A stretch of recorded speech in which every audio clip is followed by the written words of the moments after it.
Stuart and the board were very passionate about funding new projects and had just finished one.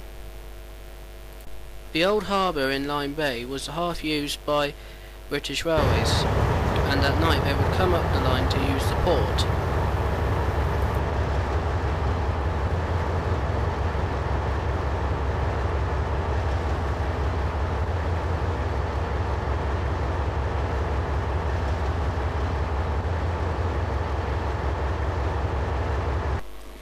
Now the other half, a Victorian pier, was restored, and a ferry link to a cliff island called Lime Peak was ready for its first run for 50 years.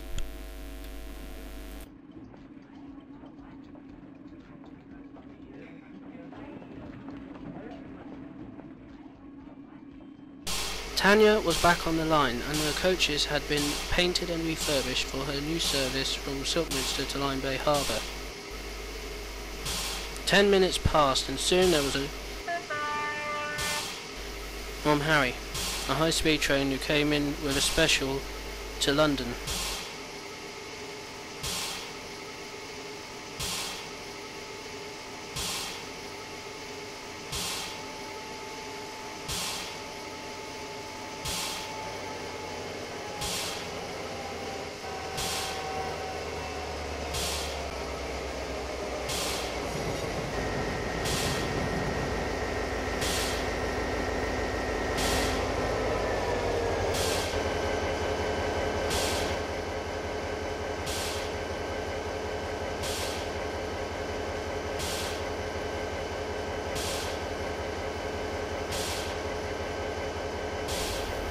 "Here are your passengers," he said kindly.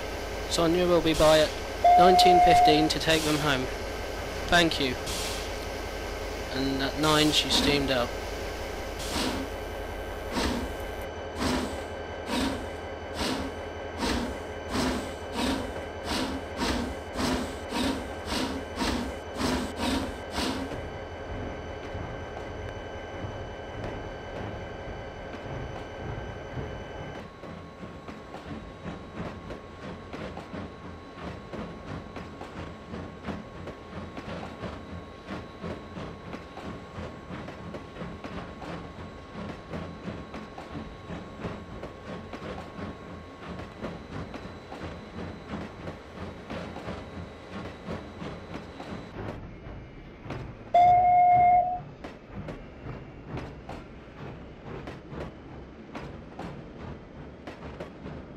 She stopped at every station except Lime Bay because the harbour branch junction was before the terminus.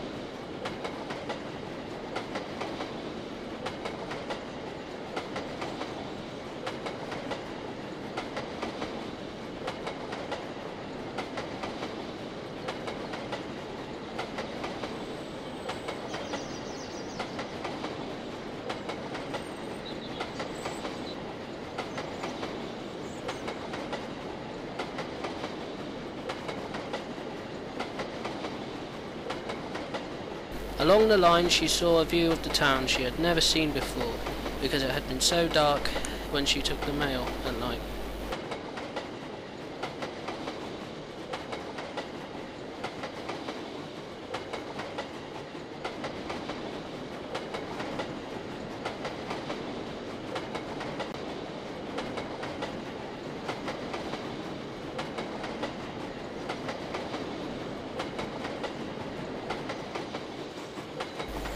A mixture of town buildings from 50 years ago and 60s council flats touched the sky.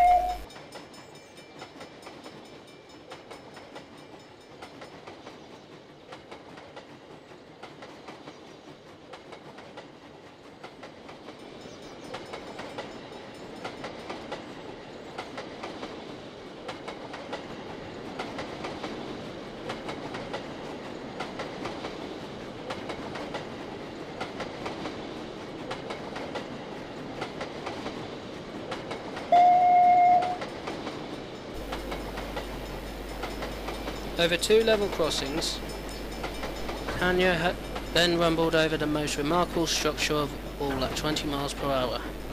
A grand pier bridge structure with a road alongside took her across shallow waters onto the harbour island.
Around the right she went, and finally she came into the station.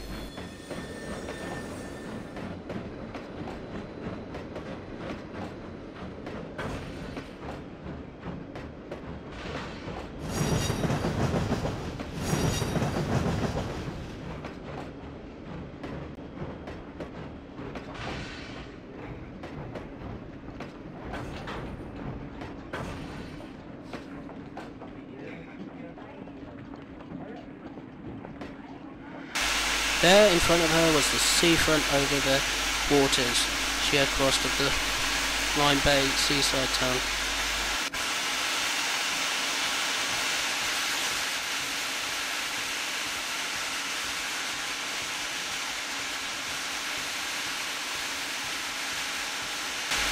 So this is what our passengers come to enjoy.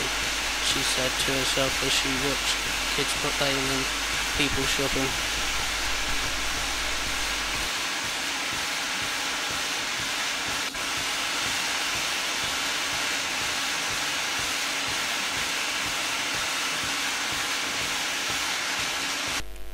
Just then she heard bells, and beside her on a jetty was a paddle steamer.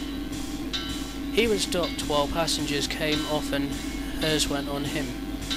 The points had just clicked ahead and Tanya uncoupled to run around her train. After doing so, she had a better view of the jetty. "Hello there, I'm Tanya," she introduced. "I'm Paddy," said the paddle steamer. "I've heard of you. I must thank you for the hard work you've done to get that grant money. Thanks to you, they have re-established this ferry route to Lime Peak Island, and I was rescued to run it." "I did? Well, you're welcome, but tell me how you were rescued," asked Tanya. "Well, I used to run this route in the 19th century, and many others. I've been doing seasons further south near the Atlantic after the war, but now the bigger ships blocked the route with their faster speeds, and with rougher tides the service eventually died. I was in a boat shed for a while, and then when they came to demolish the shed, none of the museums could dock me without expensive transport, and I could have been scrapped. But then a man from one of the museums knew your controller, and that's a part of the puzzle piece that gave this project the green light." Tanya was fascinated. The guard soon blew his whistle and she set off, whistling goodbye. Doyle had brought passengers in from Lime Bay a minute later after passing Tanya on the harbour loop.